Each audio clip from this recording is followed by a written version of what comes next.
Mente Sana. Cada martes a partir de las 12 del mediodía y también a partir de las 6 de la tarde, el psicólogo Jesús Molina nos da las claves para una vida mejor. Recuerda, Mente Sana en Ahora Radio.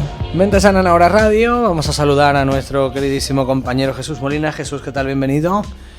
Y bueno, vamos a hacer, yo creo que como un poco un previo a un programa. Sí, vamos a hacer un previo. Exactamente. Es un tema tan apasionante y que tiene tantos tabúes que como hemos estado hablando nosotros en el ratito, muchas veces la ciencia va avanzando, pero a los científicos que avanzan sobre esto y que nos demuestran con datos científicos, con experimentos científicos, que la muerte no existe, sino que es un cambio, y yo siempre mantengo una teoría científica, que somos energía, y que la energía, como dice, ni se crea ni se destruye, se transforma. Exactamente. Si somos energía, nos transformamos. Yo que es un previo a un programa más especializado, con más tiempo, sí. Sin duda que se va a realizar dentro de un par de semanitas, ya lo iremos anunciando. El día 9 de diciembre lo vamos a hacer en Tu Voz Interior, con Ana María García, no sé si y Israel Jiménez.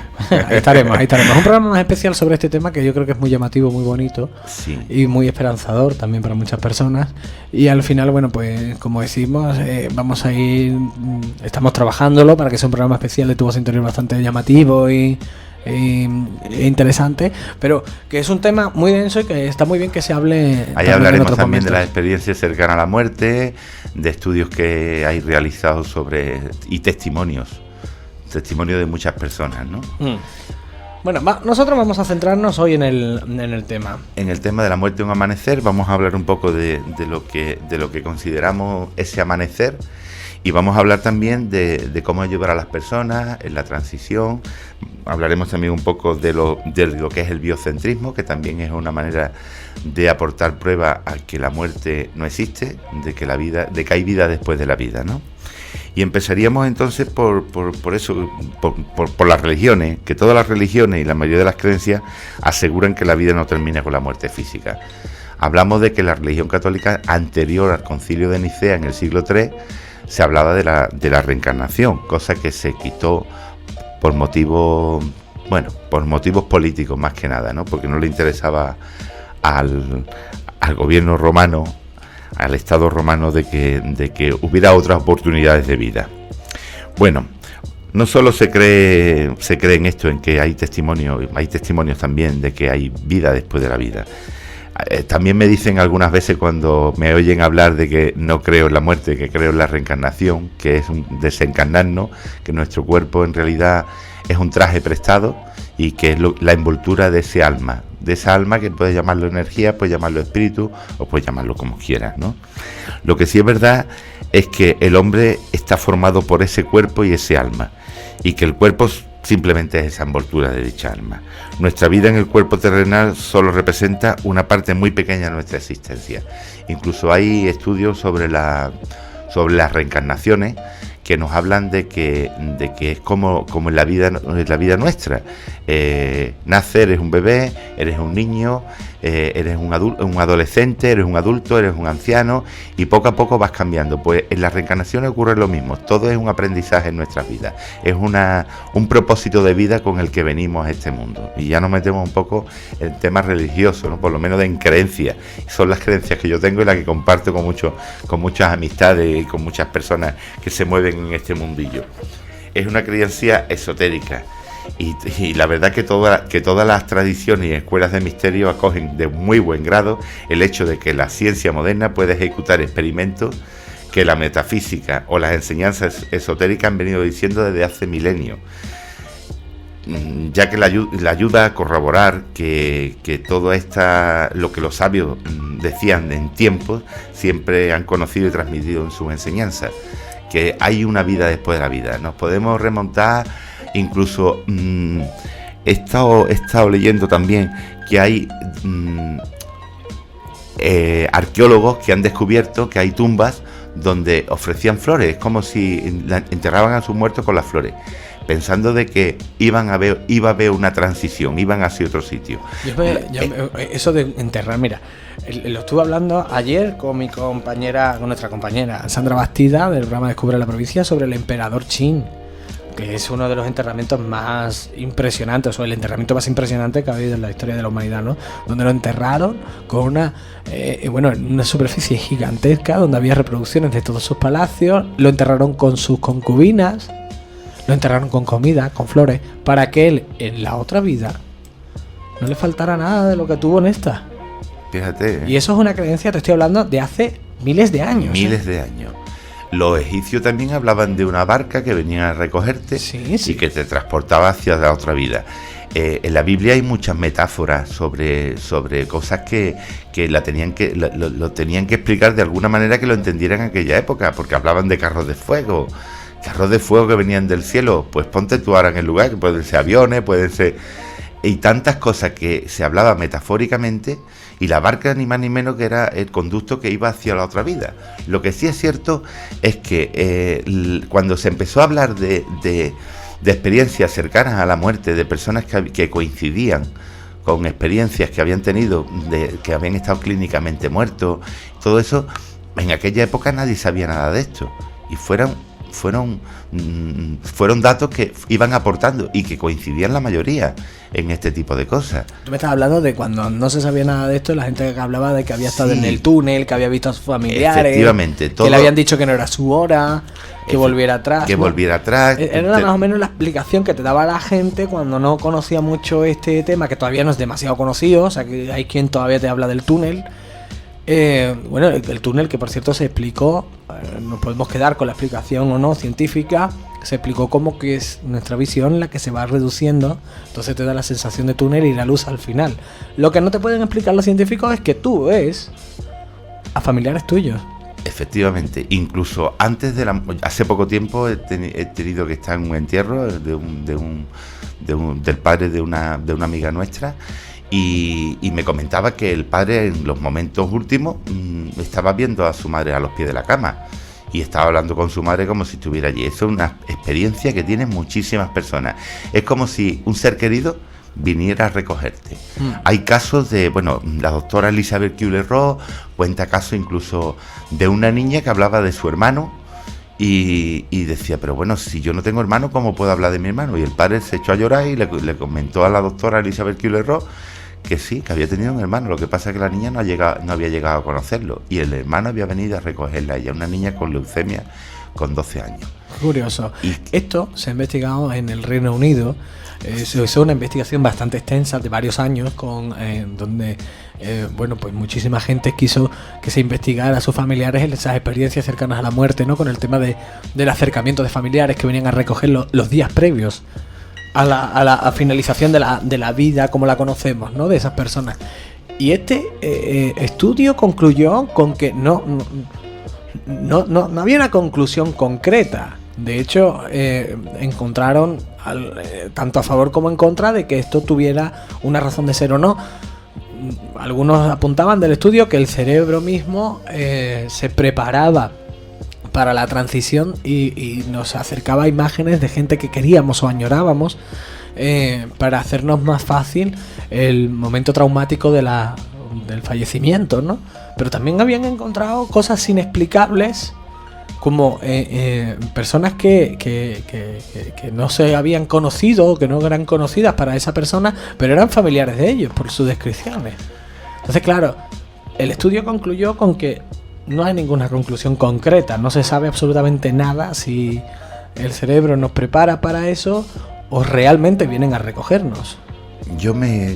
No hay nada científicamente demostrado sobre esto. Lo que sí es verdad que la doctora Elizabeth Kubler-Ross, doctora en medicina, doctora en psiquiatría y con 23 doctorados que tenía, que no era ninguna paleta, investigó y incluso investigó en ella misma.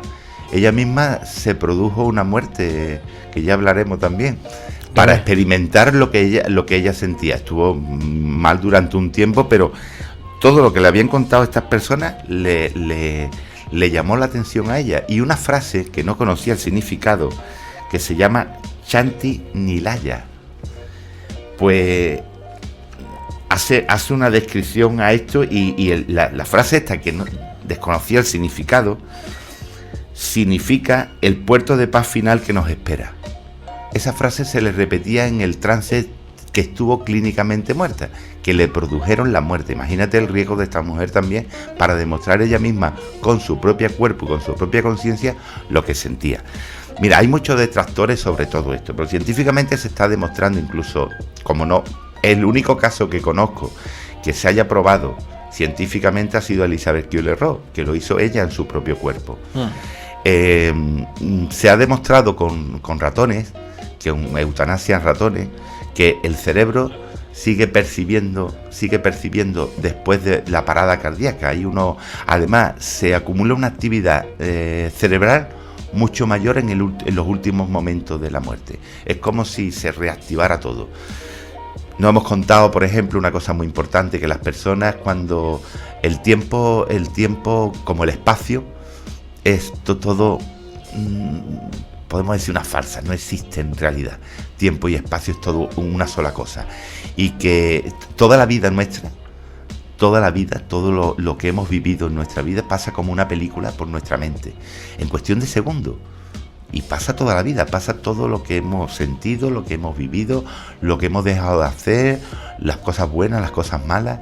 Normalmente el cerebro es muy selectivo, casi siempre lo que vemos son las cosas buenas. Lo malo lo apartamos un poco, siempre y cuando no estén excesivamente arraigados, ¿no? Claro. Mira, hasta Jung, que para mí es uno de los psicólogos más... decía que si no fuera un hecho de experiencia que los valores supremos residen en el alma, la psicología no me interesaría en lo más mínimo, ya que el alma no sería entonces más que un miserable vapor. Y como Jung, bueno, Vida después de la vida, de Raymond Moody, que fue el primero que habló de este tema, que después cuando salió el libro de Vida después de la vida, ni Elizabeth Kubler-Ross conocía el libro, ni Raymond Moody conocía a Elizabeth Kubler-Ross, que después se conocieron. Incluso de las ediciones posteriores, el prólogo del libro lo hace Elizabeth Kubler-Ross, que fue, digamos, la que llamaba la doctora muerte, que acompañaba a las personas a ayudarle en el trance ese de la muerte. Y claro, ese testimonio que le daban esas personas, lo que veían, pues ella iba notándolo y veía que coincidían casi todas las personas de una manera o de otra, ¿no? En las creencias que tenía. Y eso antes no había ocurrido nunca, porque no se sabía. O sea, las personas, llevamos miles de años y hay casos de millones de personas que han tenido esta experiencia. No todo el que muere clínicamente le ocurre esto. Y además pasa una cosa también que se ha investigado, que muchas de las veces con tanto medicamento, la persona no puede recordar después la experiencia que ha tenido, claro, en esa muerte, ¿no? Lo que sí te digo, que yo puedo hablar. Bueno, según dicen, clínicamente estuve muerto, pero no me acuerdo de nada, porque era en mi infancia, tenía 3 añitos cuando a mi padre le dijeron que estaba muerto, y bueno, pues no estaba tan muerto, porque aquí me tenéis. Lo que sí es verdad que una vez tuve un porrazo muy fuerte, un golpe muy fuerte, y llegué a perder conocimiento.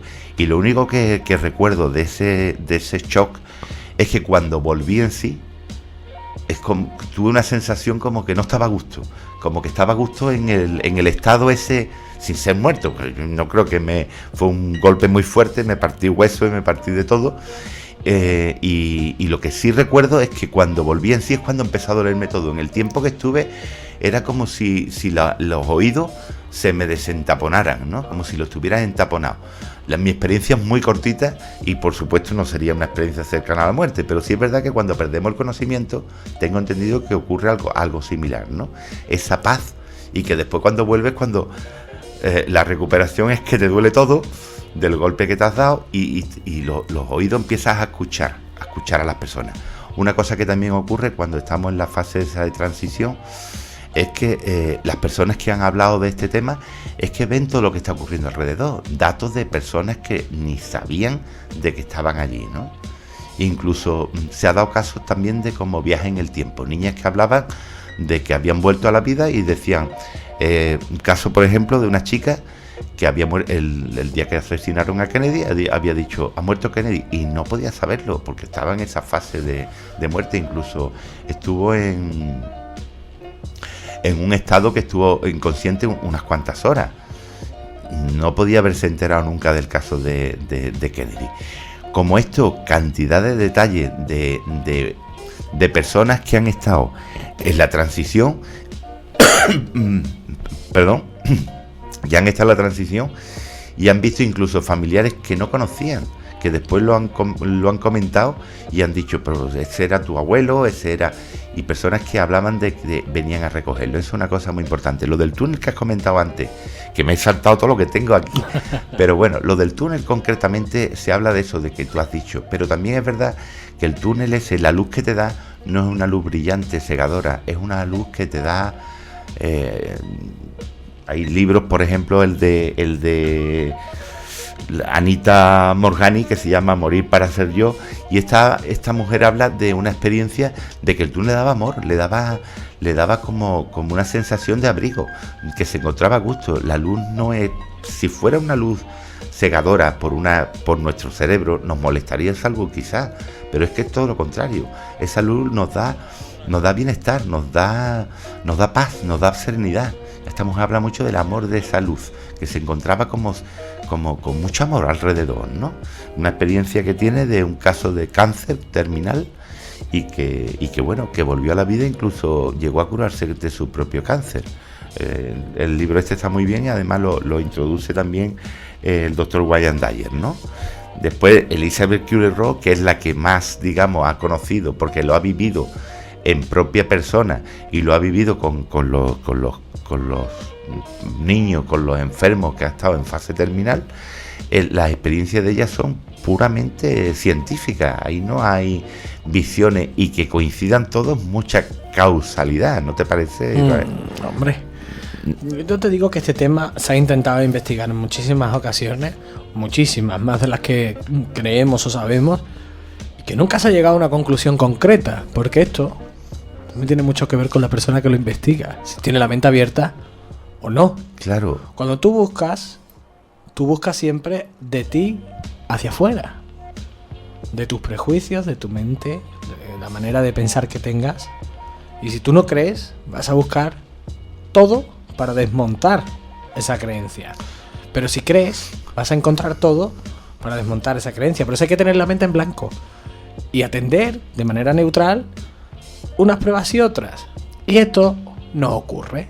Siempre encontraremos que hay detractores y gente a favor sobre el tema. Buscando una explicación contradictoria a esto, del túnel, de que el cerebro creemos que no ha muerto, que en sí no ha muerto, que ha vuelto a la vida.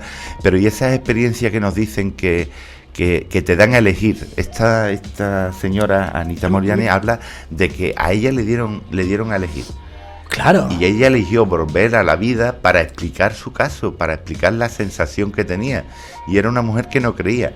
El Raymond Moody, en principio, no creía en esto. Fue una cosa que no tuvo más remedio que creer, porque eran las experiencias que tenía.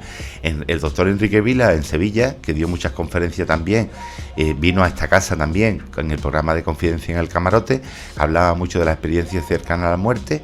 Pues este hombre, al principio se lo tomaban a broma en el hospital, porque él era jefe de medicina preventiva del Virgen Macarena, y cuando empezó a investigar eran casos que le llegaban de compañeros que le habían comentado que él viajó a muchos sitios buscando información, ¿no? Y se lo tomaban, los mismos compañeros se lo tomaban a broma, y sin embargo él tenía casos verídicos de muchas personas. Ana María García, por ejemplo, nos contaba una vez una señora que fue a investigar y que le dijo, bueno, pues si usted ha leído el libro de Raymond Moody, dice, pero hija, si yo no sé ni leer, ¿cómo voy a saber esto de Raymond Moody? Ella contaba su experiencia. Y tanta gente que no habían leído el libro de Raymond Moody que contaban casi las mismas experiencias. Yo creo que hay muchísima gente, ¿no?, que nos estará oyendo ahora, ¿no?, a través del 88.6 o quizás cuando cuelgues tú el programa, ¿no?, en YouTube, y que se sentirán un poco incluso violentos, ¿no?, porque han podido vivir esa situación, ¿no?, el estar con un familiar que está próximo a su además su que hora. te lo comentan, cuando yo hablo de esto, le digo, pues déjalo que cuente lo que sea, pregúntale si acaso, en el momento de que están viendo a ese familiar querido, a esa mujer, que este hombre era viudo, por ejemplo, que me contaron la semana pasada, y veía a su mujer allí, que era como si lo recogiera. No, si es que en el momento que pidas testimonios, Hay muchísimos testimonios Voy a sobre contar esto. muchísimas cosas sobre este tema. Y no- Y hay cosas enormes, hay cosas muy grandes, hay cosas. Yo estoy recabando algún que otro testimonio de personas de aquí. Aunque no diremos los nombres en el programa, pero estoy recogiendo algunos testimonios que a mí me han puesto los vellos de punta, Jesús. Muchos. Y que en el programa este de Tu Voz Interior lo vamos a contar porque son cosas muy llamativas, muy fuertes, muy intensas. Y que esas personas dicen, a mí me cortas una mano y yo seguiré diciendo que esto es así porque lo he vivido. Han sido gente valiente también, porque lo han tomado por loco algunos, ¿eh? Han tomado muchas personas por loco. Y sin embargo es una creencia budista, de todas las religiones. Todas las religiones Mira, han creído en algún momento en la incluso reencarnación. la budista, exactamente, va mucho más allá. Habla de la reencarnación. Sí. Es más, ellos eligen a su líder, ¿no? Al Dalai Lama, solo cuando se comprueba que es la reencarnación de Buda. Esto es mucho. Es muy fuerte. Y puede ser en cualquier parte del mundo, ¿eh? Esto es mucho, ¿eh? En Esto cualquier es parte mucho del porque mundo. ellos tienen un equipo de que investigan, que miran y hacen una serie de test a esa persona y deciden si es o no es La reencarnación. Y date cuenta de que desde los tiempos de Buda para acá, no todos los años ha habido un Dalai Lama, no todas las generaciones ha habido un Dalai Lama, ha habido cientos de años que no ha habido Dalai Lama hasta que no ha vuelto a aparecer. Los tibetanos creen que tardamos muchísimos años en reencarnarnos también. Yo pienso que no necesariamente, porque la teoría es de que nos reencarnamos en la mayoría de las veces en nuestro entorno, adoptando un papel diferente. Si tú eres hijo, ahora Esto puedes como ser el padre de las tu constelaciones padre. familiares, ¿no? Efectivamente, como las constelaciones familiares, ¿no? Y hay un psicólogo que estuvo estudiando mucho este tema que se llamaba Ian Stevenson, que tenía muchos testimonios de niños que decían, ahí he vivido yo, o experiencias de estas que contaban como si, y daban datos tan fieles, tan fidelignos, Mira, que lo comprobaban y era cierto. Allí había vivido un niño que había muerto, que rara vez las televisiones o no que son como por ejemplo Discovery Channel o Historia, estos canales, ¿no? que quizás ahondan mucho más en estos temas, ¿no? Ahora está muy de moda el tema Muy de de los moda. alienígenas y demás, ¿no? Bueno, pues hicieron un reportaje a una familia con un niño que hablaba de un lugar concreto, dando detalles pues, increíblemente exactos, ¿no? Sobre una casa que estaba situada en lo alto de un acantilado, con una torreta, como una especie de faro. Una casa vieja, hacía años que esa casa, por ejemplo, no estaba habitada. Él hablaba de un tiempo muy atrás. Era una casa que además estaba mantenida, cuidada, como uno de esas joyitas, ¿no? Que se quedan abandonadas y que el ayuntamiento del sitio tal decide mantenerla para ver cómo era la vida antiguamente. Entonces la casa estaba muy bien conservada. Y te estoy hablando de que era un niño muy pequeño, era un niño de 4 o 5 años, ¿no? En el que fueron con él a ese lugar que el niño describía. Y el niño, durante todo el camino, iba diciendo, por aquí iba yo en bicicleta, por aquí no tal, por aquí cuál. En esta casa no sé qué, ahí no sé qué, ahí no sé cuánto. El niño dio unos detalles. El niño tenía clarísimo que él había vivido en esa casa. de hecho hay... Era un niño pequeño. Un niño pequeño. De hecho hay incluso asesinatos que se han descubierto después con los datos que ha dado un niño en una reencarnación que decía, este niño ha soñado con esto, ¿no? Y cuando se dieron cuenta que todo era verdad, pues pudieron detener incluso al asesino, ¿no? Hay un caso en Estados Unidos bastante peliagudo con el tema de la reencarnación, en el que también era un niño de unos 9 años que de buenas a primeras empezó a decirle a su madre que él no se llamaba con el nombre que le habían puesto su familia, sino que se llamaba con el nombre de una mujer. Y decía a este niño que realmente era negra, que había vivido que vivía en Miami, que tal. Dijo su nombre completo y apellidos. Unos datos también espectaculares. Esta madre, al escuchar lo que su hijo estaba diciendo, de esto hace unos bastantes años, no tuvo otra cosa que intentar ponerse en contacto con esa familia del niño que decía. Y el niño relataba que había muerto en un incendio en un sitio concreto, también con los detalles. Y al final todo era real. Al final ese niño, que no se sabe de dónde sacó esa información, si la tenía dentro o la pudo investigar, vete tú a saber, pero ¿qué hace un niño investigando una información como esta? Y dio unos detalles muy concretos sobre que él había sido esta mujer. Hay un caso también de una señora que empieza a pintar y pinta una iglesia y casi siempre pinta esa iglesia.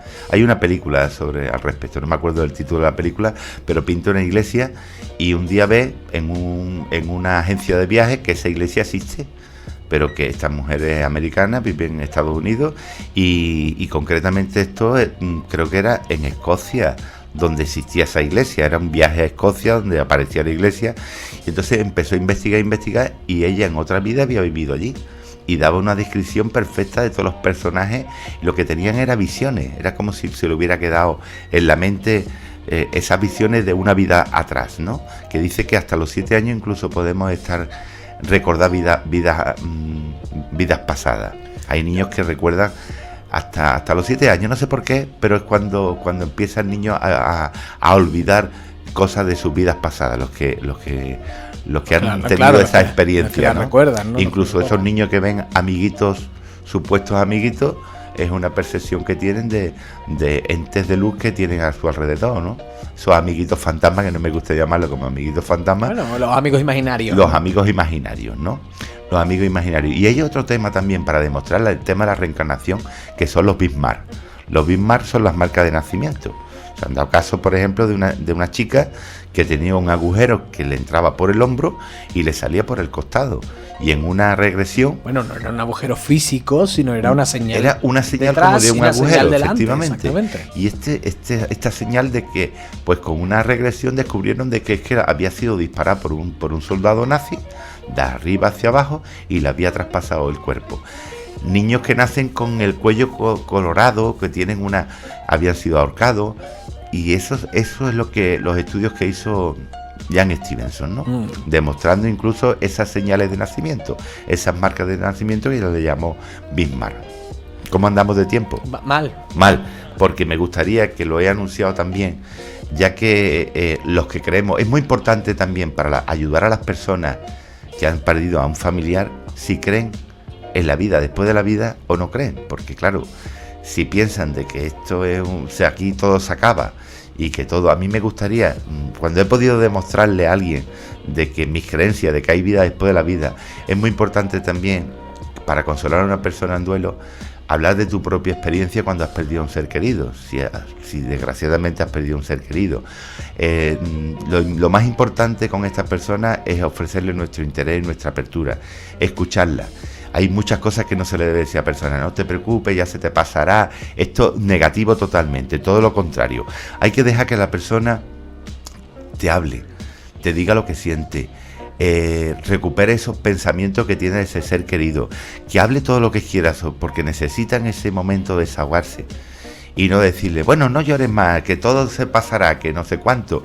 No, todo lo contrario. En esos momentos de pérdida lo que hay que dejarla. Si es creyente, por supuesto, y cree en la reencarnación y cree en la vida después de la vida, mi experiencia personal es que el libro de Elizabeth Kubler-Ross me ayudó muchísimo y las veces que he regalado el libro a las personas que han perdido un ser querido, le ha ayudado mucho a ver la vida de otra manera. La doctora Elizabeth Kubler-Ross habla... Kubler-Ross porque lleva diéresis en la U. Habla de como si fuéramos una mariposa, somos un capullo de seda, en el buen sentido de la palabra, y que cuando el capullo el gusano parece que muere, es todo lo contrario, es un renacer a una nueva vida. Si esto se pudiera transmitir a estas personas que han perdido un ser querido, sería maravilloso, porque es una manera de pensar, por lo menos, de que no se ha perdido todo, de que esos seres queridos están ahí o han empezado mejor vida. Una pregunta que me han hecho muchas veces, bueno, ¿y tú cómo sabes esto? ¿Tú has visto a alguien que haya vuelto de la otra vida? No necesitamos testimonios, yo tengo testimonios de sobra. Lo que pasa es que no lo puedo, ni lo puedo decir en antena, porque son cosas muy personales, ni lo puedo decir en antena, pero para mí me basta con lo que he vivido. Mira, con lo que he sentido. Cuando perdemos a un familiar querido, solamente tenemos que dejar la mente abierta para darnos cuenta de que su esencia sigue con nosotros. Y eso es algo. Sí, y que nos acompaña. Yo tengo personas que dicen, es que yo lo siento, siento como estar a mi lado algunas veces, siento ese fresco en la oreja o esa... Olor. O el olor. O el olor, también se percibe el olor. Yo he conocido personas que han olido a esa persona, que tenía un olor determinado. Característico. Era una manera de materializarse de esa persona. Lo vemos físicamente, como puede ser el caso que tú has contado antes. Lo podemos ver físicamente de este médico. Bueno, esto no lo contarán antes. Bueno, perdona, es verdad. Bueno, lo dejamos para el próximo programa, lo del médico. Pero bueno, que hay maneras de materializarse. Ya que lo has dicho, vamos a avanzarlo. Sí. Hay una investigación bastante fuerte con una serie de detalles de personas hablando sobre un tema muy concreto en el Hospital Virgen del Rocío, y que lo detallaremos en el programa de Tu Voz Interior, porque es bastante fuerte, y todo lo que es la comunidad científica, los cercanos a estas experiencias y lo que investigan los fenómenos paranormales, están con las manos en la cabeza, porque es uno de los casos más claros sobre este tema, y está ocurriendo en Sevilla. De que ha quedado ahí una energía, sí, que es lo sí, que hablábamos antes de la energía, que ni se crea ni se destruye. Claro, Jesús Molina y yo hablamos mucho antes de empezar. Claro, ya no sé si lo hemos hablado antes en directo o es de los comentarios que hacemos antes. Bueno, pues volviendo al tema de cómo ayudar a estas personas, cada persona siente de una manera diferente. Puede llorar, puede desarrollar ese sentimiento de la manera que quiera. Dejarlo que fluya todo esto y escucharlo, sobre todo escucharlo. No recriminarle nunca, no llores más, no hagas esto, no hagas lo otro. No, todo lo contrario, que se muestre tal como es, y volver a los recuerdos de esa persona en ese momento lo necesita, los mejores recuerdos de esa persona, porque afortunadamente casi siempre recordamos lo mejor de esa persona. Nos olvidamos incluso de los peores momentos, porque todos hemos tenido nuestro lado bueno, nuestro lado menos bueno, ¿no? Es que en la vida hay tiempo para muchas cosas, ¿no? Y hay momentos buenos y momentos no tan buenos, pero que hay que quedarse con los momentos buenos. Efectivamente. Y lo que sí me gustaría es que creo que hay muchas más pruebas a favor de que hay vida después de la vida, de que todo lo contrario. Ni más ni menos. En Jesús nos quedamos ya sin tiempo. Bueno, pues ya ampliaremos en el próximo programa. Exactamente. Bueno, Jesús, muchísimas gracias, y como te decía, a ti, Israel. Pero el martes que viene con más cositas aquí en Mente Sana. Muchas gracias. Hasta luego. A ti, un abrazo. Mente Sana. Cada martes a partir de las 12 del mediodía y también a partir de las 6 de la tarde, el psicólogo Jesús Molina nos da las claves para una vida mejor. Recuerda, Mente Sana en Ahora Radio.